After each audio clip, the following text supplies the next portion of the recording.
Welcome to Tricks of the Devil, the show that finds out how many flushes it takes to get rid of those posterior Pop-Tarts the devil leaves behind.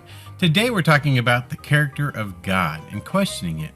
Have you ever had a dark night of the soul where you questioned God's character and if he really loved you and where he was? Stay tuned, we're going to figure this out.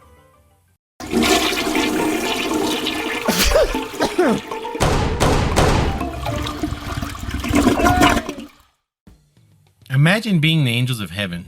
They have never heard a lie, right? And so when Satan came in and was telling them a lie, he is the father of lies, how were they supposed to take this questioning, these accusations by Satan?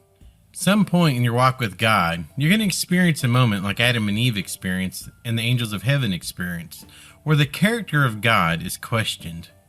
Will you rely upon what you know about him? Or will you continue on with the questions in your heart and your mind presented to you by Lucifer, by the devil, the one who has come to kill, steal, and destroy? In our darkest moment, we have to decide if we're going to press into the true character of God or give in to the doubts the devil is giving us. He wants you to give up on your only source of hope and your only refuge in the storm. I have gone through this very exact same thing a couple of years ago, where it was just very hard. And all I had to do is trust in who I knew God was, because I didn't understand the situation. I didn't understand what was going on and how things were going to affect me and how things were going to work out or why they even happened.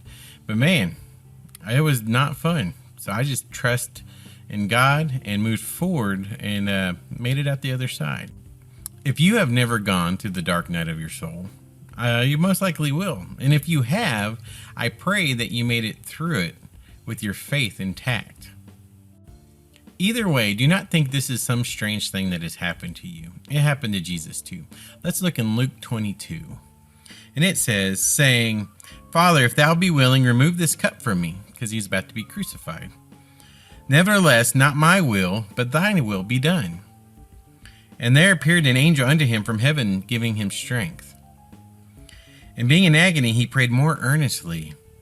And as his sweat was as great drops of blood falling to the ground." That is Luke 22:42 through 44. When that dark night of your soul comes, you have to think of it as your graduation moment.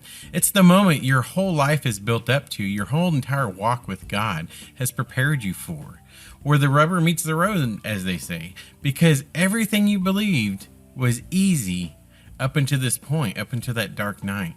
Right? Because things are going well. But when things go bad, the true character of ourselves comes out, right? And then we know where we really stand in our faith, because when the going gets tough, what happens? Do we give in? Do we fight back? Do we keep pressing in? Or do we give up on God? Let's read Ephesians 6:13. It says, "Wherefore take unto you the whole armor of God, that you may be able to withstand in that evil day. And having done all to stand, stand." It's Ephesians 6:13. So we have to put on the armor of God in order to be able to stand, right? Without the armor of God, there's no hope. We will not be able to withstand that moment. And what does armor do for us? It protects you, right? It's not you protecting you. It's the armor being a barrier. And the armor is our faith in Jesus Christ and commitment to him. Let's read our next verse. It's Acts 17:27. And it says that they should seek the Lord, if haply they might feel after him, and find him, though he be not far from every one of us. God is never far from us. He is always close. He is always near, and we can always trust him. But in that dark night, it's hard to believe that. And so instead of going by the way we feel or the way we see things, we have to just trust in what we know to be true.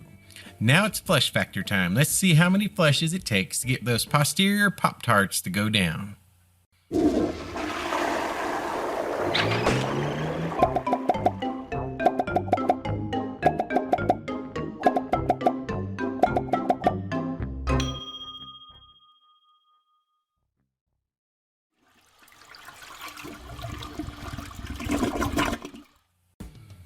Yep, that's 5 flushes with the courtesy flush. That's the highest ranking. This is one of the worst tricks the devil can pull on anybody. Because at that moment when you're tired and you want to give up and you just want to give in, he comes and tells you, it's okay, do just that. The goal here is not to be at full strength and fully rested. The goal is to walk in through the gates of heaven to be with your Heavenly Father forever.